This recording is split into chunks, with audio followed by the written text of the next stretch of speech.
ये जो मेरे सामने आप एक पत्थर का बड़ा सा प्रवेश द्वार देख रहे हो, उसी के नीचे से हम जाने वाले हैं और एक ऐसे किंग्स बैलेंस को देखने वाले हैं जहां पर साल के एक खास दिन पर राजा का वजन किया जाता था।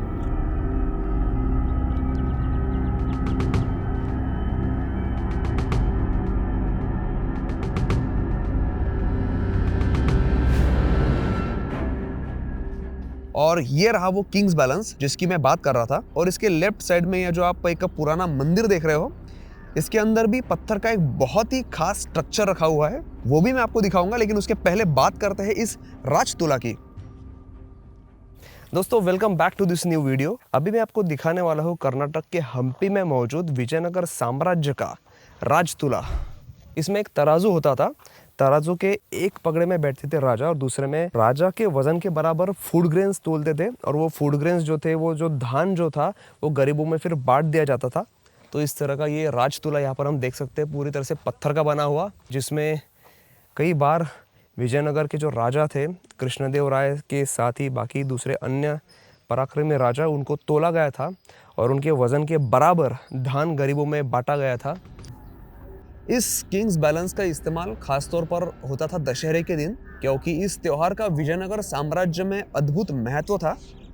जब हम्पी पर आक्रमणकारियों ने हमला किया तो यहाँ पर कई सारे मंदिर नष्ट किए गए, लेकिन ये जो किंग्स बैलेंस है ये उस हमले में बच गया था और ये एक अच्छी कंडीशन में आज भी यहाँ पर खड़ा है। इसमें हम देख सकते हैं कि 3 बड़े बड़े पत्थरों का इस्तेमाल हुआ है, उससे ये बड़े बड़े पिलर्स बनाकर आपस में जोड़े गए होंगे। और ये ऊपर आप एक हुक लगाने की जगह भी देख सकते हो, जहाँ पर लोहे का हुक लगाया जाता होगा और फिर उसको बड़ा सा तराजू जैसा स्ट्रक्चर जोड़ा जाता होगा। इसी स्ट्रक्चर के पास में एक बहुत पुराना मंदिर है, उसके अंदर एक ही पत्थर में बनाया गया बाथटब जैसा स्ट्रक्चर है। लेकिन पहले हम इस मंदिर की बाहरी दीवार पर एक नजर डालते हैं। ऊपर दिखाई दे रही ईंटों से 2 बातें पता चलती है। एक ये कि इन मूर्तियों को बनाने में काफी मेहनत लगी थी। ये पत्थरों में तराशी हुई मूर्तियां नहीं है, बल्कि पहले ईंटों से स्ट्रक्चर बनाकर फिर उसके ऊपर मिट्टी, चूना और बाकी कई सारी चीजों का मिश्रण लगाकर इन सुंदर मूर्तियों को आकार दिया गया था। और दूसरी बात इन्हें देखकर ये पता चलती है कि जब आक्रमणकारी यहाँ पहुंचे तो उन्होंने उस किंग्स बैलेंस को तोड़ने में अपनी मेहनत बर्बाद नहीं की, बल्कि इन सुंदर मूर्तियों को तोड़ना सही समझा। इन मूर्तियों को तोड़ने में उन्हें एक अलग लेवल का सेटिस्फैक्शन मिला होगा। इस क्रूरता से भरी घिनौनी हरकत पर आप भी अपने 2 शब्द कमेंट में जरूर लिखिए। और इस मंदिर की मुख्य दीवारें पत्थरों से बनी है और इसके ऊपर किया हुआ ये मजबूत प्लास्टर भी देखिए। और जैसे ही हम मंदिर के अंदर आए, हमें ये एक बड़ा सा काफी कंफ्यूज करने वाला स्ट्रक्चर दिखा, क्योंकि ये है क्या हम समझ नहीं पा रहे थे। ये एक बाथटब भी हो सकता है, क्योंकि इसका आकार ही कुछ ऐसा था।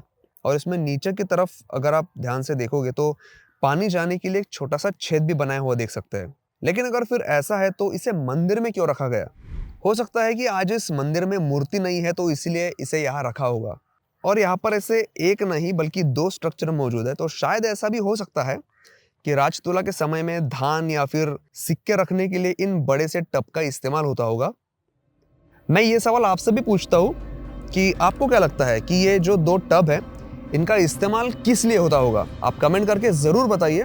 और साथ ही भारत में मौजूद शायद इस एकमात्र किंग्स बैलेंस के बारे में क्या ये वीडियो देखने से पहले आप जानते थे? मुझे आप कमेंट करके जरूर बताइए। वीडियो अगर अच्छा लगा हो तो प्लीज लाइक जरूर करिए। मैं हूं सुमित और मैं मिलता हूं आपसे अगले एपिसोड में।